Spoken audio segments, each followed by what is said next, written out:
Hello friend, आप लोग कैसे हैं। उम्मीद करते हैं कि आप लोग मज़े में होंगे और अच्छी तरह से पढ़ाई कर रहे होंगे। दोस्तों, ये वीडियो मैं अपने जीवन में कुछ पल कैसे बिताते स्टूडेंट लाइफ में इसके लिए बना रहे हैं दोस्तों। और कुछ दोस्तों का कमेंट आया था, sir Nitish education classes channel का नाम क्यों आप रखें। इसके अकॉर्डिंग भी दोस्तों इस वीडियो में मैं आपको जानकारी दूंगा। तो सबसे पहले अपने ये चैनल के बारे में बता देते हैं, नीतीश एजुकेशन क्लासेस।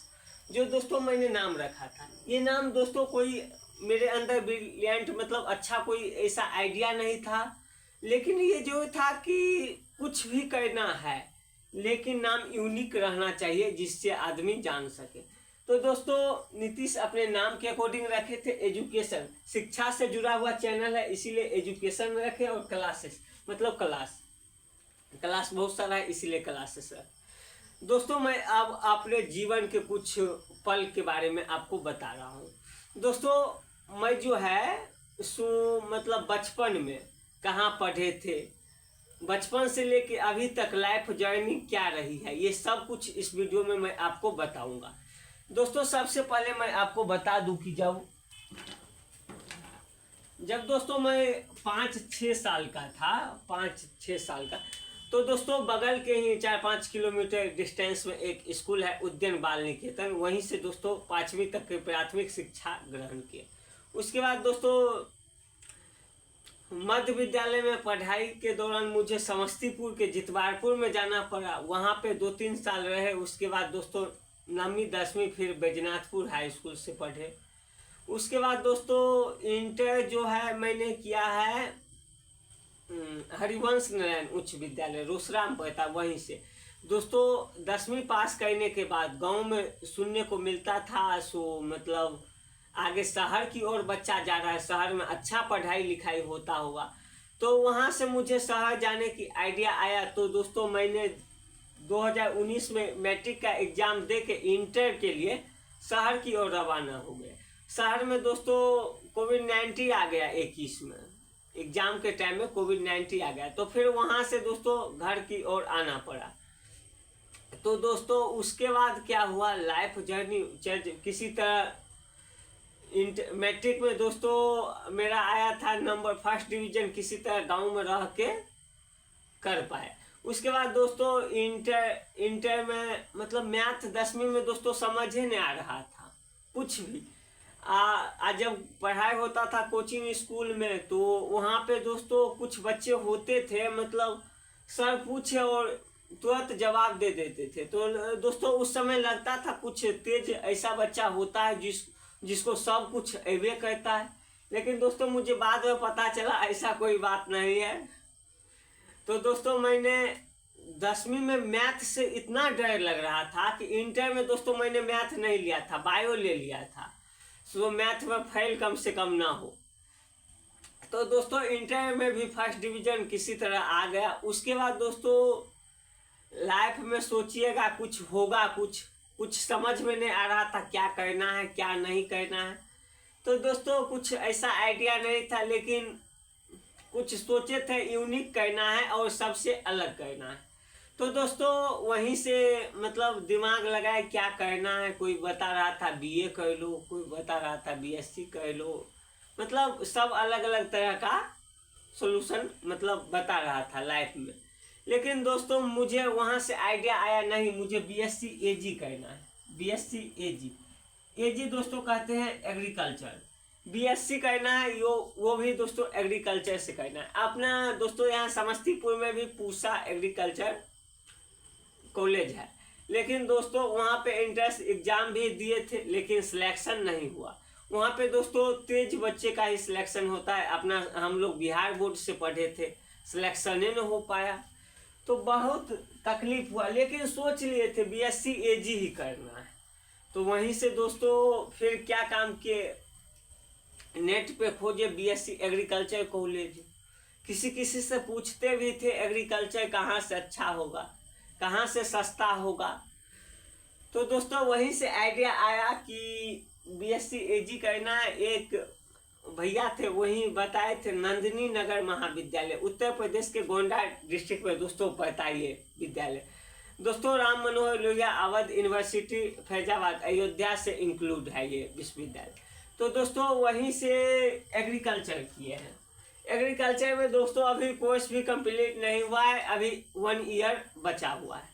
तो दोस्तों वहाँ क्या हुआ, 2 साल रहने के बाद वहाँ पे मतलब मन उतना अच्छा नहीं लगा, और उसके बाद वहाँ से बोरिया बिस्तर समेटे।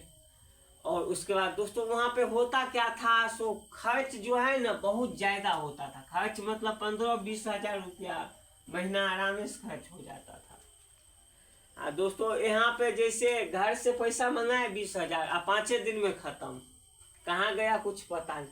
तो समस्या हो जाता था, पैसे की किल्लत हमेशा वहाँ पे कमी महसूस होती थी। तो दोस्तों वहीं से आइडिया आया कि अरे कुछ कमाया जाए। तो वहीं से 4 मित्र मिल के चले गए बेंगलोर। वहाँ से दोस्तों बहुत दूर था बेंगलोर, कम से कम अप्रोक्स 3000 किलोमीटर था, 4 दिन लगा था जाने में। बेंगलोर चले गए, अब सोचे अब कमाना ही है। लेकिन वहाँ जाने के बाद 1 दिन काम करने के बाद इतना थक गए कि 3 दिन तक सुतले रह गए थे दोस्तों, सोए हुए 3 दिन तक रह गए थे। इतना काम करवाया, वहीं से कान पकड़े, 5 बार उठक बैठक किए। बोले जीवन में कभी भी कमाने के पर्पज से मुझे बाहर नहीं जाना है, भाग के भी घर से नहीं जाना है, कभी नहीं। तो दोस्तों वहाँ से मतलब खर्च बहुत ज़्यादा मेरा हो रहा था, और मतलब उतना रुपया हो नहीं पा रहा था। तो दोस्तों वहाँ से हम 15-20 हज़ार का महीना खर्च कर रहे थे, दिक्कत हो जाता था पैसा का। तो वहाँ से हम क्या काम किए, सो बोरिया बिस्तर समेटे, रूम खाली किया, घर चले आए। वहाँ से घर चले आए, तब दोस्तों घर पे मतलब 6 महीना घर पे इधर उधर टाइम बर्बाद किए। लेकिन दोस्तों कुछ समझ में आ नहीं रहा था लाइफ में करना, सोचिएगा कुछ होगा कुछ।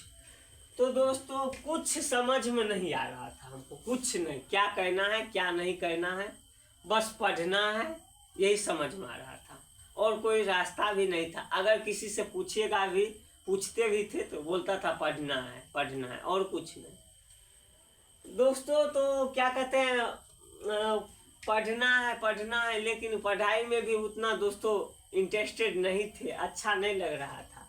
मतलब हर वक्त किताब के पीछे ही पागल रहना। दोस्तों यूपी में जब हम पढ़ते थे तो 2-2 बजे रात तक पढ़ते थे, 7-7 घंटा लगातार पढ़ते थे हम और भवेश जी शिवनगर सभा से आते हैं दोस्तों, उनसे आप पूछ सकते हैं।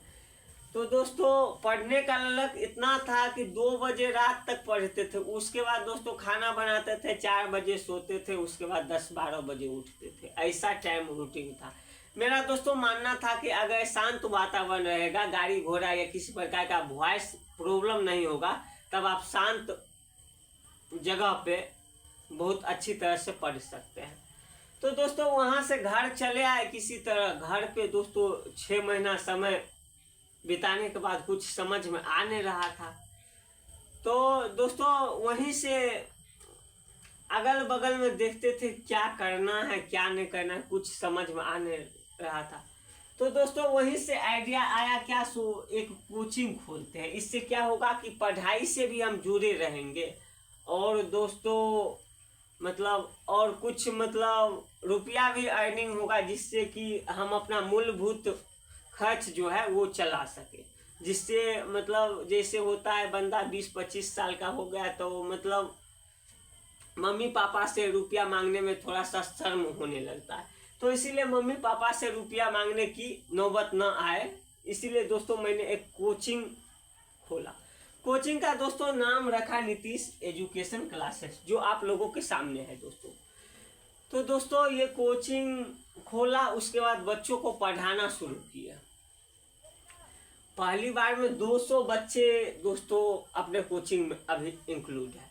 200 बच्चे दोस्तों पढ़ रहे हैं, तो 200 बच्चों को मैंने इंक्लूड किया इसमें दोस्तों। तो ये पढ़ाने का दोस्तों आइडिया जो है ना, मतलब पढ़ाते थे, कुछ दिक्कत भी होता था, लेकिन दिक्कत को भी झेलते गए, कहीं पे कोई दिक्कत नहीं हुआ दोस्तों। अभी भी पढ़ा रहे हैं, कोई दिक्कत नहीं है।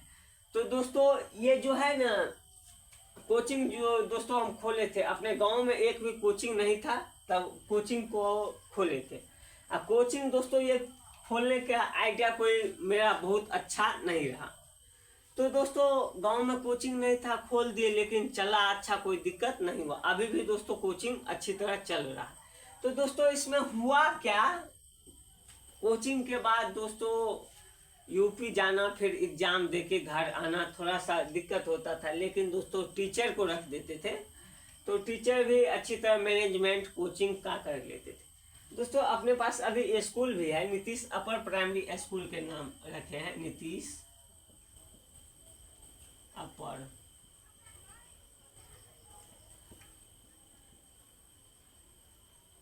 Primary school. दोस्तों अपने पास कोचिंग भी है, स्कूल भी है। दोस्तों बच्चों को पढ़ाना मुझे बहुत अच्छा लगता है। उससे दोस्तों पढ़ाने से दोस्तों मुझे बहुत कुछ सीखने को भी मिलता है। जैसे कि अपने पास 5वां से लेकर 10वां तक का हर एक पाठ का, हर एक सब्जेक्ट का अपने पास अपने हाथ से नोट तैयार किए हैं ये 8-9 महीना में। और इस नोट से दोस्तों क्या होता है, कोनो भी एग्जाम में हम फैक्ट कर सकते हैं, कहीं पे कोई दिक्कत नहीं है। दोस्तों ये कोचिंग भी अच्छी चल रहा है, स्कूल भी चल रहा है, कहीं पे कोई दिक्कत नहीं है। दोस्तों भविष्य में कोई भी गवर्नमेंट जॉब के अकॉर्डिंग फॉर्म डालेंगे तो मतलब आशा है कि सिलेक्शन हो जाएगा, क्योंकि दोस्तों पढ़ाई से जुड़े हुए हैं। पढ़ाई से जो आदमी जुड़ा रहता है तो उसका मतलब सिलेक्शन जरूर होता है, ऐसा मैंने देखा है। दोस्तों इस कोचिंग से कोई खास मतलब पैसा वैसा कमाने की ऐसा कोई मकसद नहीं है, लेकिन दोस्तों कुछ रुपया हो जाता है जिससे कि मतलब अपना जीवन यापन जो है अच्छे तरह से कट जाए। जितना आदमी लोग दिल्ली पंजाब में कमाते हैं उतना इससे भी हो जाता है, कहीं पर कोई दिक्कत नहीं है। दोस्तों यही था आज का छोटा सा वीडियो। ये वीडियो आपको कैसा लगा हमें कमेंट करके जरूर बताइएगा। फिर मिलते हैं अगली वीडियो में, तब तक के लिए बाय बाय।